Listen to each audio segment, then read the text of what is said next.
We need to do an event on the. We need to do an event. Don't put that on the air. Hey, we need to do an event on like our side of town, On the north side. like Hamilton County. Yeah. What do you want to do? For real though, dude, we could get people to show up. I know. Anything. Just open up the bourbon collections, and honestly, it's a good way to get rid of the shit that I don't like to drink. Diane has offered to have something at our house, but not for like 2. No, but she was like, "Would you like to have something at our house?" I'm like, "Yeah, but I don't think You're like a Super Bowl party or an event." Well, she didn't let that. No, she did not. Oh, Like, you guys didn't have it? Last year we did, and she was like, "No, we had a baby this year. We're not having a Super Bowl party." Sure. It went late this year. Yeah, she would not have been happy. She was in bed by 9:00. She took a bath. She took a bubble bath and went to bed. Did you watch the game? Fuck yeah. In San Fran. It was no. Well, I'm from SoCal. Facebook. I'm from SoCal. I know, but Yeah, no, I never adopted them. okay. Cult. Yeah, it hurts to be a Colts fan. I decided. So, dude, growing up in LA, what team do you like? The Rams in LA. The Rams came back like a minute Choose ago. whatever you want. Before that, yeah, you're choosing. Oh, dude, I wasn't gonna be a Raiders fan. Like, Hey, These are Raiders. what? I've always been a Raiders fan because my dad. I'm a California fan. So, are you a Lakers fan too? Yep. Okay. Nice. USC is my number 2. Behind. Ohio State. Oh, okay. All right. Yeah. Fine. As long as you didn't say UCLA. My only Midwest teams are Ohio State football and Cubs. You haven't adopted the Colts. You've been here for how long? I'm not a Colts fan at all. Like, not even a little bit. Is it an Ursay thing? I don't. That guy's an idiot, but I don't. He's gonna cut that. He almost killed himself. Did he really? December. He Just found a him little blue in bit his- ago. Shit. I don't think he's an idiot in that sense, but I think he just makes dumb decisions. But I don't root against the Colts. I don't root for them. They're just a team to me. Okay. So are the Pacers. Oh, well, the Pacers, are they even a real team? Yeah, they're actually This year they are. Yeah. But my Lakers took them down in the finals, so. The end season tournament. Oh, yeah. Tournament?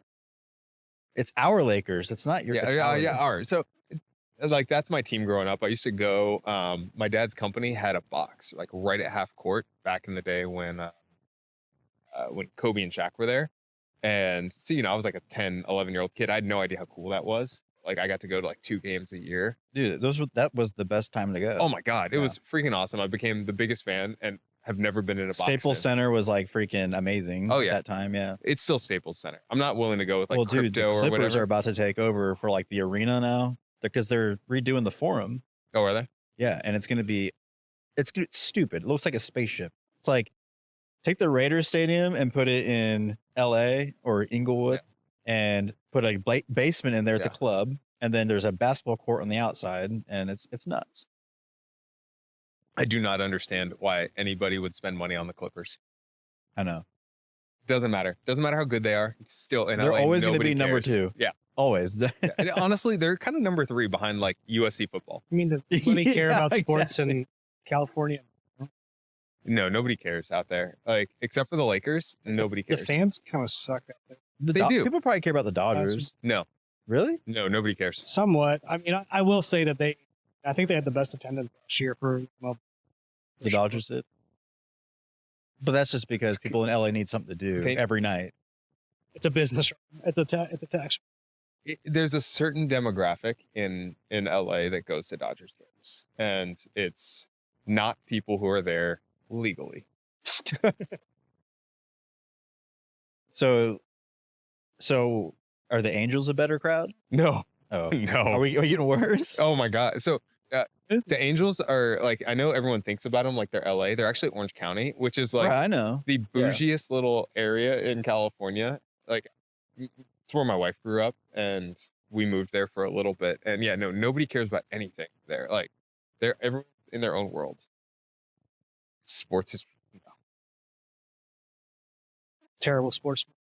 Yeah. You can blame them. Like, they get better stuff, more fun stuff. The weather's good all year round. Well, Vegas is about to be the next sports zone because my they're gonna God.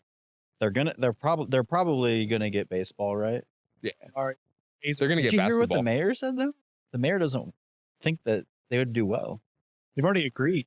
I know, but the mayor of Las Vegas was like, they need to stay in Oakland, which I thought I found really weird. But then now Adam Silver said that the NBA wants a team there. I think they're probably going to give LeBron ownership interest to do that shit. They just got hockey. I mean, they're basketball for sure. Going to be the other. Are they going to move somebody there, or are they going For basketball, Yeah, are they going to? So they're going to have to add another team. they're expanding. Where would be the other? It's market? their way to bring Bronny James in. They've got Dude, Bronny James can't go through a college game before he has a heart attack. looking at 4 or 5 different places right now. And apparently, Las Vegas is their market or whatever is like 44. Not that big. I don't like. It's a. Apparently, his Adam Silver's words were punch way above their weight. Well, people travel. Like people want to go to Vegas. They're going to circle that on their calendar. Football's easy because it's like, hey, people will travel for a 1-day game, like once a week. Once the right? schedule comes out, they're going to circle nobody's it and gonna plan their trip around.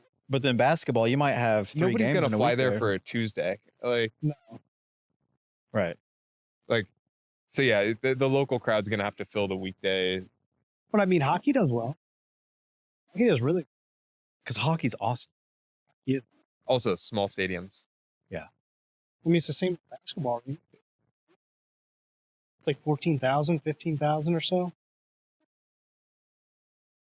I mean, most places hockey and, well, not most, I should say, a lot of places hockey and basketball. Same arena. That's what Staples refusing. Crypto's not a thing. The crypt. Can we just call it the crypt? Is that what they call it? Just, Oh, That's the slang term for crypto arena. the crib. The crypt. Hanging out at the crypt. So All right, Nick, I'm going to let you host this one. I got to talk to him. Damn it. You're gonna save your voice. All right. Well, welcome to another episode of the Indie Investor Speakeasy. We're excited to bring you guys here today. Here, yeah, actually, cheers. We got to start this thing off right. Maybe Cheers, we'll Nick. get this one. Yeah. Maybe we'll actually record this one. Make Not sure delete that it. we've got the video and the audio. If you both. can hear this episode, then Yeah. we did our job. Yeah. Bark twice if you're in Milwaukee. Yeah. Man, I saw some of the funniest little things on YouTube recently. I'm gonna have to add those to our like and subscribe in the future. But today, I think we're gonna talk a little bit about some of the things that we love and that we hate about real estate investing, and the different roles and the different hats that we've got here within the Indianapolis market. We are leaning into the Valentine's theme. Recording this the day after Valentine's Day, so I think we've got a couple of different hats to talk about. We've got wholesaler, we've got realtor, we've got contractor, flippers, and on top of that, we've got property owners ourselves. And I think we've got some stuff to talk about. So I'm gonna kick it off with Randy here. What are some of the things you love and hate in your current hat? Wholesaler, realtor, talk about what you want to. Yeah. So I'm gonna keep this fairly brief because this could be an hour just of me rambling on more of the hate than love. But I'm gonna start out with the wholesaler space. So I think I'll start from the top. I think the thing that I hate, I'm using that word because that's the theme, I hate the most is when people back out on their word. Gosh. So if anyone's listening that doesn't really know what a wholesaler deal is, obviously you're trying to sell a house, but you're selling a house that you have a contract on, and the only way you're going to get paid is if you find a buyer to close on it. You could find a buyer, and that buyer maybe 2-3 days before closing will back out for no reason. They kind of ghost you. Ghosting in my book is like the number one thing that grinds my gears. So Weren't we just talking about you ignoring people on text? that was offline, Nick. You never bring that up again. No, but yeah, it's similar to that, right? You think you have everything going, and then last second the plug gets pulled.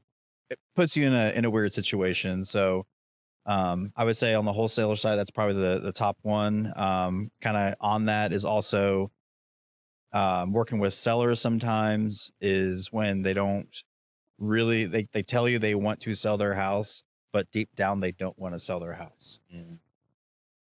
You kind of tell them everything they want to hear. Everything kind of looks great on paper. Then it comes to sign the contract, right? They're not ready to move forward. Yeah. Or you just can't get a hold of them. Or you That's can't the get a hold ghosting, of yeah. them.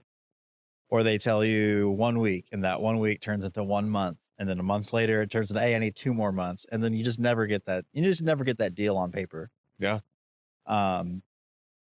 Yeah, that's After you've invested all that time getting to know them, understanding their problems, that's got to be painful. But the thing is, though, is we ask them, hey, what do you want out of this? And we can deliver on every single thing that they said they wanted. And when you present it to them, I'm not ready. It's one of those things like buyers or sellers. I'd rather you just be, instead of like telling me what you think that you want to hear, like maybe it's like, I don't want to hurt your feelings, like just the yes man and want to leave. I'd rather you just say no. Like, and then we move on, and then it's done. And that's part of the conversation. That would be so much easier for everybody. That's part of the conversation that I've said sometimes. I don't use it all the time, but you know, if I'm talking to a seller and I think that there is a deal there for myself, for them, it's a win-win situation. I could ask them the question, hey, if at the end of this conversation, if we could agree to everything, you know, if you're ready to sign, are you going to say yes, or if I need more time? And if you say you need more time, I'm going to take that as a no. Is that fair? And they're going to say, yeah, that's fair. But then we get to that point, and then it's I need to think about it. So it's a no based on our agreement. But then they say, call me back in a month. And then they get strung out. So there's a lot of different ways you can kind of go around that. But I would say really just the transparency on the seller side and the ghosting of the buyers are probably my top 2 things that drive me nuts. Yeah. Because I'm a very straightforward person. I'm transparent. I just expect that in return. And, you know, that would be my thing for wholesale. So what about you? Wait, hold on. We got to hear about the things you like. You're not allowed to just. Well, he's going to go first, okay. and then All I'll right. go what I All right. like. All right. Yeah. I think that's definitely one. Well, one, like I said, I'd rather just, instead of wasting more of our time, you saying like, yeah, that makes sense. And like probably 2 deals we have right now that are verbally have accepted. Verbal. And we're ready to get, like, seems like parties are ready to go, but then in 2 weeks now, we don't have these officially signed. I'd rather you just say like, hey, I'm not ready to sell. Or on the flip side, if a buyer's like, yeah, that makes sense. All the numbers make sense. Everything looks like it's, and then we just can't get hold of them. Yeah. I'd rather you just say like, doesn't make sense. Cool. Like it's not going to make sense for everybody, or you're not going to be ready, or to your credit, like maybe like 3 months down the line, I'll feel a little bit better about follow up in like 3 months. Like let's not play the cat and mouse game here for a while. I'd rather you just be upfront. I think what that comes down to, and let me know if you guys disagree, is that there's a disconnect between what the actual terms are that they're negotiating and the unstated terms that are sitting in their heart and their head somewhere that they might not even be conscious of when they're negotiating. Yeah. But there are certain strings that are being tugged at that aren't being talked about. I agree. I think there's something there to where like, do they want to sell? In the back of their head, yes, but there's something holding them back. Yeah. But I'd rather them say like, they don't know that. Yeah. In my experience, you always have to have the upper hand. You have to control not just the conversation, but how the way things go. Because a lot of people that you talk to in wholesaling, seller wise, like those people are in a situation that's not ideal most of the time because of their actions. So if they're not willing to sign a contract up front or just to get things going, it's probably because they're just procrastinators in general, which got them into the position that they're in. So like the best people that I know that, you know, do this, do the wholesaling business is like actually getting on the phone and running through a contract over the phone with the seller. So it's like everything is black and white. We agree. It's all there. There's no hidden like So a lot of these people think it's just kind of too good to be true. Like, you're just going to buy my house as is, no inspections. Like, I've heard that before. But if they see something in front of them and you're on the phone walking step by step every line item, this is what's going to happen. They're more likely to move forward. So that's like an advanced level of having a phone conversation with the seller. But it takes a lot just to even get to that step. All right. So what are the things you love? I would say I think the best part about wholesaling is really just the fact that we're able to help someone out of a really crappy situation where they think, when we first call them, they think that there's no hope, right? Like, there's nothing that we can do that's going to help their current situation, because they're a little, I mean, they don't know about how, like, the way real estate works, how creative you can be, the terms of everything. So they kind of think they're stuck in a box that they can't get out of. But as soon as, like, they're open to having a conversation with us, we can show them different avenues we can take, how we can probably get them the money that they need to solve whatever problem that they have. And when they finally close and they get that money at closing, you could hear the relief in their voice. Yeah. Like, oh my God, Randy, thank you so much for helping me doing this. Like, load off my back, helped our family out. I mean, those are the best reviews that we get, or when people are just like so Most of grateful our- that they're in a situation they didn't think they can get out of, and like literally a couple weeks later, it's all gone because of just a simple phone call and an offer that actually went through. Like, that's my favorite part, is just showing up and doing what I said I was going to do. And there's times where, like, not only that, like situations where we build a relationship with somebody and we don't do a deal with them. Yeah. But we come out and say, like, here's what we can offer you, why. And a lot of times we know kind of how much we probably owe on a property. We know the deal's probably not going to work for them, or they're going to lose money on the deal. But we'll explain why. They're like, oh, that makes sense. And now they kind of know where they're at, where they stand in terms of, like, okay, do I need to fix this up myself or something like that? Or Yeah. do I just bite the bullet and take the loss to us or somebody else? Yeah, exactly. All right. Well, get ready. I'm going to circle back to you guys to talk a little bit about the agent side, because obviously that's a little bit different than the wholesaler. Yeah. You probably get to work more with the buyer in a lot of those situations. But I'll talk a little bit about construction and the contractor side. Following your lead here, Randy, I'll start with the things that are painful for me. Ghosting. Oh my God, ghosting. Like, you go through, you spend the time to get out to a property, you walk it, you put together an estimate, which, this is hours and hours of work, and to have them just like stop talking to you is one of the most painful things. At least give feedback. Like, that's obviously painful. Like, hey, it's more than you thought. Great. Like, sorry. Like, unfortunately, there are realities when it comes to these things. That's always a painful one. The other, there are a couple things that are particularly tough. One of them is, gosh, when somebody comes in with unrealistic expectations, they've been level set from the beginning. We try and do that with a lot of people, but hey, somebody is expecting it to be a $20,000 project, but there's knob and tube wiring and the plumbing's bad. And this is going to be a $60,000 project to really do what they want to do with the house. That's always a painful conversation to have.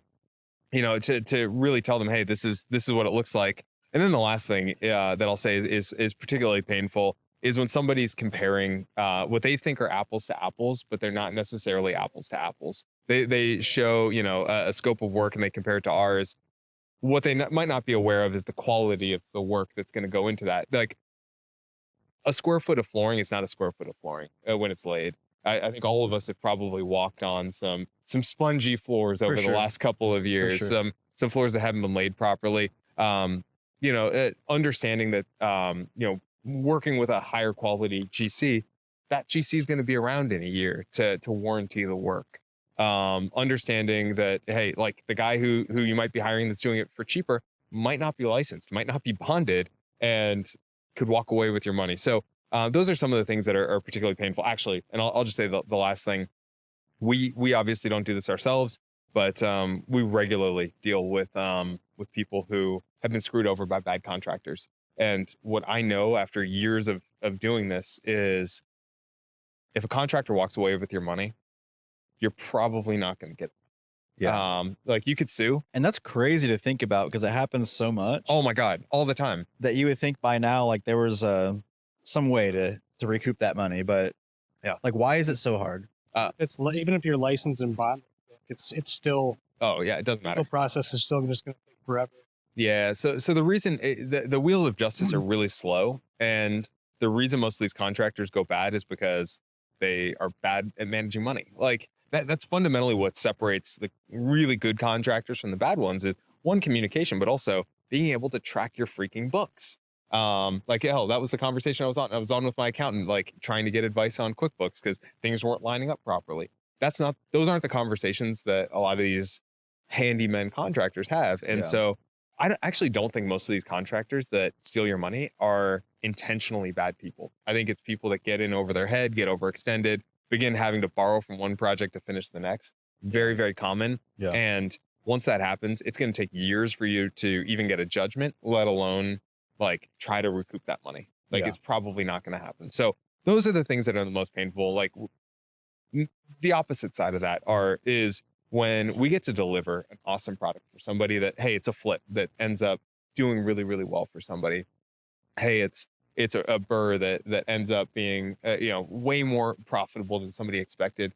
And then we get to deliver something where we're delivering an incredible home for somebody to live in. We feel within our own team an obligation, not just to whoever's hiring us, but to whoever's going to live in that home after the fact to deliver an amazing product. Obviously there are budgets to consider, but we want to deliver the best darn product we can. And when we see somebody move into those homes, we think that's just about the coolest thing. And so I would say that's the highlight is getting to take those photos, the Instagram worthy photos, the before and after photos. Yeah. I think is the coolest part. And something I'm probably bad at. I'm one of those people that kind of moves from one project to the next. I don't actually take that moment to celebrate. Right. But, when I do, I think it's particularly rewarding. Yeah. That's awesome, man. Yeah. All right. So now I've given you guys time to think about it. Let's talk about the agent side. What are the parts of the job that are exciting from that side? As Randy walks away. Pause. Come on, Randy. Change the sleep setting on there or something. It should come back on. We'll work in the dark. So the agent side. Talking about retail, or are we talking about? I don't know. You guys are the agents. I don't know anything about this stuff. It's an open conversation. Let me start with like the retail side. I guess I can go for either retail or if you're an agent working with an investor. One of the big things that agents want to basically have comfort in is that if you come to me to buy a house, I'm kind of counting on you to buy a house because I'm counting on the commission to pay my bills, to take care of my family. The biggest thing that probably would bother most agents is when, I see this a lot with actually investors more than people looking to buy their primary home, is maybe looking at 50 homes before they actually purchase one. Oh my God. Because that takes, as a real estate agent, you're working for free until your client buys something. You're a pure commission. We're actually after you're negative expenses, all that marketing. stuff. So when they finally, if it's 50 homes, by the time they buy a home, it's basically a wash. And just for a moment, like let's talk about the kinds of things that a retail customer is looking at. It's not like what many of us investors look at. Like if the numbers make sense, investors will buy it, assuming that they actually have the financial capacity to do so. Like my wife, when we were buying our forever home, quote unquote forever home, we found the perfect house. Everything was great about this house, except for one thing. Dude, I run a construction company. I've flipped literally like 100 homes by this point in time. Yeah. And she almost didn't buy the house because it had a double basin sink instead of a nice big open farmhouse. Like that, the kinds of ridiculous decisions that are made by the retail buyer, especially if they don't have the capacity to make those corrections, must be infuriating. Oh, absolutely, man. Or they just don't know. You're kind of convincing. You got to convince two people there. Right? Yeah. And hopefully one can be like the voice of reason. Well, really, I guess you're convincing the wife. Yeah. I mean, first time home buyers, there's a lot of stuff there through where they just don't know. Yeah. They don't run a construction company. So it's little things. Oh my God. Well, and I think you just touched on another thing. I'm sure even if they make the offer on the 50th house, that inspection report has got to be a real fun conversation. So that's the funny thing. There's like an inside joke, like within like the agent world, that after if you're working with the first time home buyer, the hardest part isn't convincing the buyers to buy the house. It's the buyer's dad. Oh, yeah. Because it's after that a home inspection comes, the buyer's dad turns into a contractor, right? Immediately. This should be done like this. Well, that should be done like this. Well, that's not right. Where they're pointing out in their mind are major defects. It's just a general maintenance issue, right? But as a first time home buyer, their father hearing them tell them that could kill a deal. Oh yeah. So yeah, it's just kind of an ongoing inside joke. Like the number one thing that killed a deal is a buyer's dad. I hadn't heard There are that. multiple spheres of influence. Yeah. And when they like to show up for the inspection, or the dad or the brother who does something on the side, or the uncle or whatever. Yeah.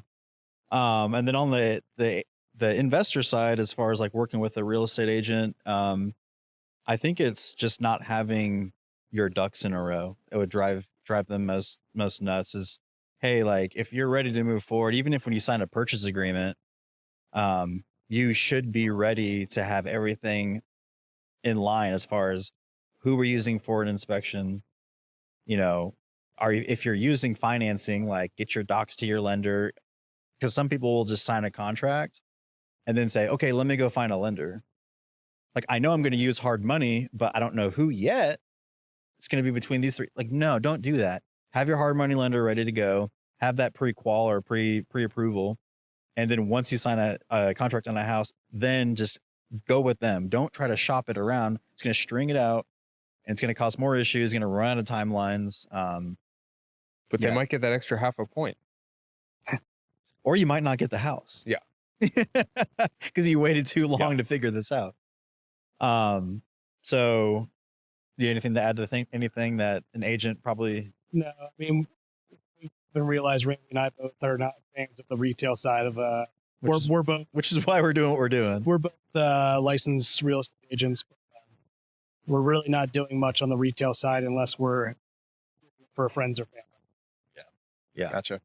And now the things that are like, I personally love about the retail side of things, or just being an agent in general, is just being able to help almost anybody in any real estate situation. I mean, I don't dabble in commercial or anything like that, but I'm able to either give advice or represent someone who's looking to buy an investment property, a house for themselves, a second home, vacation home, whatever it is.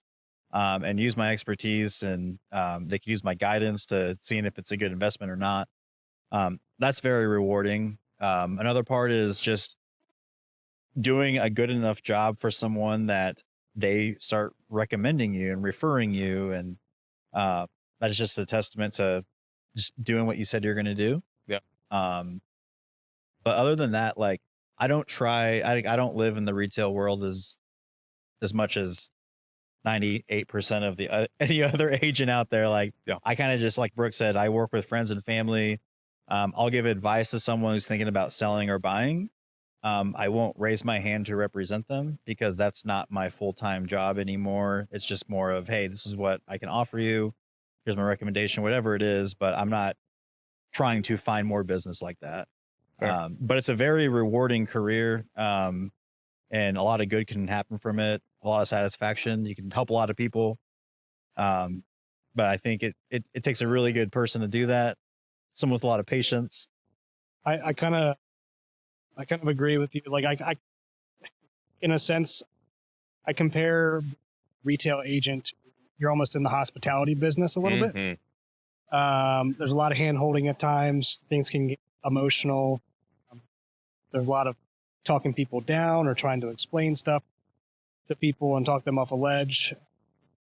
So you're trying to please people a little bit, which gets agents in trouble sometimes, because again, they try to say a lot of things to keep people happy, what they want to hear, rather than when you look at something, being a little bit more objective about it and be like, yeah, maybe this is a great house for you because of this X, Y, and Z. A little bit of motivation behind it to make that commission. Yeah. Which is why I like friends or family. I don't care about the commission. I want to get them into Exactly. whereas if that was your sole job, like if that was my you sole obviously hard. need to make money, right? So you're going to try to help as many people. so there's as going to be a possible. little bias there on your end. Yeah. I feel like inherently Yeah. you can say no, but internally there's got to be at some point. Yeah. Right. So Any good agent will be honest, but in the back of their head, like they're always thinking, I'm losing this deal. I'm not going to make money like that. That's just a natural thought. Yes. It's not because they're in it for the money. They're human. But that's how that's how they make a living. Yeah. So yeah, it's not like everyone's out there just to make a check, because there's great agents who don't do that. I just think not to get too much into psychology, I guess, right? But like inherently, like feel like somebody's not, the deal isn't going to close, might be affecting your motivation to keep going with this deal or keep fighting for whatever. I mean, whether you know it or not, it might be happening. Yeah. So It's hard to invest. It's hard to invest when you don't believe in the outcome. When you can't see the promised land, right? Of like, hey, like I see when they're going to actually close on a home, when it's kind of unseen. Like this could string out for a year. You kind of holding back a little bit. Like maybe I don't want to work with this person. I'll refer it to or maybe someone I'll else. be putting more time into other people Yeah. instead of this person that I'm representing. All right. So close it out with a positive here on real estate agency. A positive is, I guess, like I said before, like if I'm doing friends or family, it's really fun getting them into a house that they really like, which I think is the ultimate goal for all agents. I think that's the satisfaction for everybody. But, the time, effort, emotion, and stuff that goes into, I feel like I only have enough of that for friends and family. I don't have enough of that for every. It is really rewarding when you get the closing, they get in the house and they're like, When that becomes this is home. now home. Yeah. The house converts to a home. I love Yeah. that. All right. Well, then we're going to close out here. All of us here are investors. We all have rental properties. So I'm going to limit you to one, maybe 1.5 pro and con. So I'll start with you, Randy, here. I'll go last year on the group. So I'll have the most difficult one, I'm sure. But are you willing to talk a little bit about the thing you love and hate about being a real estate investor? Obviously the love. So my extent is just buying rentals and owning rentals. So, is just finally getting to that point. And the time I bought them, like you can actually cash flow, Yeah. but just having that cash flow, right? Because everyone wants to get into investing for passive income, and be able to do that and see it. It's obviously the pro. So that's my pro. The con is when you do get into that space, it's passive income, but it's not passive. It isn't. Can you describe that a little bit? 'Cause Yes, I agree 100%. it's leading into my con. Okay. Is I had a property manager like handling a rental that the tenant was like late a couple days on rent, and then the next month she would pay on time, and the next month was like a whole month late. So they would always contact me, hey, what do you want to do here? We could file an eviction. Like, what do you want to do? Oh, she's got a kid. I'm a nice person. I'm like, have her catch up and it's fine. So anyway, it got strung out a little too long where I'm like, hey, file an eviction. Well, then she pays everything up front. She like covers everything, the back pay, all that stuff. So she's current. Don't do the eviction. Let her stay for another year. Renew the lease. I did that like 3 times until finally, like she was like 3 months late. I'm like, okay, I cannot do that. Go through the eviction, but all that was just like stress on me because and like I said, this is my personality. Like I don't want to put anyone in a bad spot, especially like if they're, this person was a single mother, and I don't want to have them searching for a home because they don't have a place to live because I evicted them. Yeah. Eventually everything got worked out. It was fine. They moved on their own terms. We got the back rent that was owed, but it was not passive. I was in and out of that stuff, and they're sending me like court documents just to make sure like everything's documented. And I would say that it's a con of owning rentals, but more of a misconception of that hey, it's all hands off. You're just collecting rent checks and everything is like butterflies and rainbows. It's not the case. So, Yeah, I just want to like piggyback on that. Yeah, there's no such thing as a passive real estate investor for the most part. If you've got a property manager, you still need to manage your manager. Unfortunately, you got to manage your tenants. Yeah. And so, even if you've got a great property manager, which there are plenty of bad ones out there, someday over a bourbon, we'll talk about bad property management stories. Or an episode. Yeah, that might be a whole episode on my history. But with that in mind, you have to manage these things, and so there's no free lunch. So you don't get these outsized returns by not putting in the hard decisions, by not managing your property manager. So totally agree. Yeah, with and I everything you're felt saying. like in that situation, I had a great property manager, but it was the fact that I'm getting phone calls at 6 p.m. after a long day. Maybe some days weren't the best day, so like I don't want to take that kind of phone call, but I have to because they need my answer for them to either move forward or not. And I'm You just know like, that phone call coming. Whenever you get a call from your property manager, it's probably not. it's never good good. reason. It's never good. They're always the back. They're not my- calling you for good news. No. My joke is that whenever I see my property manager's phone number, I know it's a 4-digit problem. Yeah. I mean, that's kind of how we've set it up. We have the same property manager, but I think we have set it up to where, like, if it's not like, if it's under this amount, don't call me, just take it. Yep. So 100%. All right, pressure's on now. He's taken one pro, one con.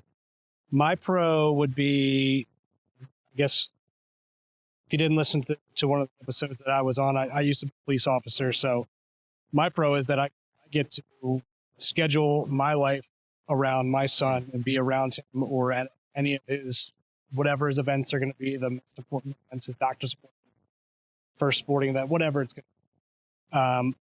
I don't have to answer to being somewhere, work, or anything like that, or a W-2. I get to plan my life around that. I say I have all the time in the world. We really don't, but we can plan around it. We can figure it out. So that would be my biggest pro, is that I get to see my son grow up and be around. My biggest con, where to start, right? I would say, to be back on you, that like everything's not passive. I mean, even if you're doing private money, right? I mean, if you're lending money, you still have to stay on top of the person you're lending the money to. You have a property manager, you have to manage the property manager, and all these things keep coming up or whatever. There's always something that's going wrong. So is it passive in a sense to where, like, do you have to be there the entire time on site? No. Like there's stuff that you have to deal with. There's always stuff. There's always a stress that's going on. It's never all just sunshine and rain at all times. Like you Like see if someone pulls a gun on you. that. Hey, that place was tenanted. I was going to make a joke that was a wholesale deal, but no, that was definitely a tenanted property. Yeah. Well, they didn't know you were a cop, so They didn't know you were the owner. they did it on the wrong person. Yeah, that could have been on the news. Like, for example, I'm working on a flip I'm doing right now to check on it, make sure everything's okay. Get there and like the back door is kicked and the hot water heater and the refrigerator's stolen out, Yeah, I would say that's one of the worst. which is fine. Like nobody got hurt. It was in there. The damage like isn't that bad, right? Like, I mean, a water heater's probably what, $1,100 or so. Refrigerator's not that expensive. Fix the frame. It's not a huge deal, but it's just one more thing that like add to your to-do list. Yeah. It's not a like GTV like you think it's gonna be. No. It's No, not like people not like the steal things in vacant homes. it's not like the influencer who likes to show their check on like how much they make. There's expenses that go into that, and I think more these real estate influencers need to show their losses as well. Because I just posted one recently. Okay, we probably took a loss on that. We were either even or took a loss on it, and we put probably 3 months of work into whatever. I think that takes some real courage, man. Shit happens. Like you're gonna lose on some deals. 100%. I think people need to talk about their losses. All of us More. like to, all of us like to talk about our highlight reels, and I think everybody here at this couch chair has had more wins than losses, but like I think There's always losses. oh my God. Yeah. And I think the greatest learnings we've had in our careers have probably come from those opportunities, those losses that we've had. So couldn't agree more. That's why construction. That is why, well, it's one of the reasons I have a construction company. There's your positive and a negative right there. Yeah, absolutely. Well, I'll take the positive. I work my butt off, guys, and I think everybody here does as well. We all work crazy hours. We're all like willing to put the time in. We're all workaholics. Yeah. My God, there's nothing more intoxicating and addicting than getting that passive, like that quote unquote passive income. Right. You get that check that you didn't really work for. Somebody just like lived in something that you own. That is probably the best feeling in the world, especially if you've like done 100% BRRRR, some type of creative finance, like you figured out some I creative. think the 100% BRRRR is the one. I'm like, Oh, the 100% BRRRR. Yeah. Oh my God. If you that go, feels good. you're able to get all your money back out, and then you start getting money for that house, And I just got a free house.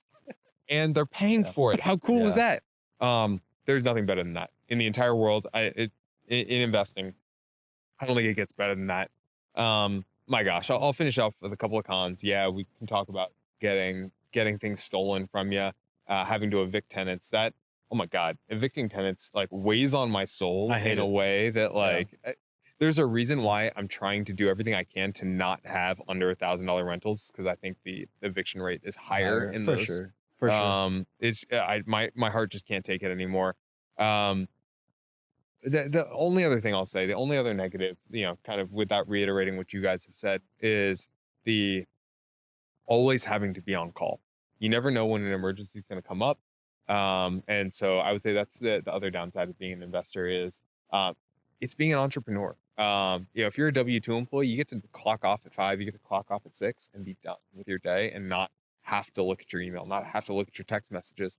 When you're an investor, you have a business and you actually have to kind of run that on a day-to-day basis. So you don't get to completely disconnect from life, because there could be emergencies. Hey, your power could get shut off at a house for whatever reason, and you're responsible for that. You own that home. And if people can't flush their toilet, you've got a problem that you need to deal with. So I would say that's kind of the biggest con. And honestly, one of the biggest complaints my wife personally has, that I can't necessarily turn it off on a regular basis. So It's nice that we don't have to be there all. Like we're never have to be there. Yeah.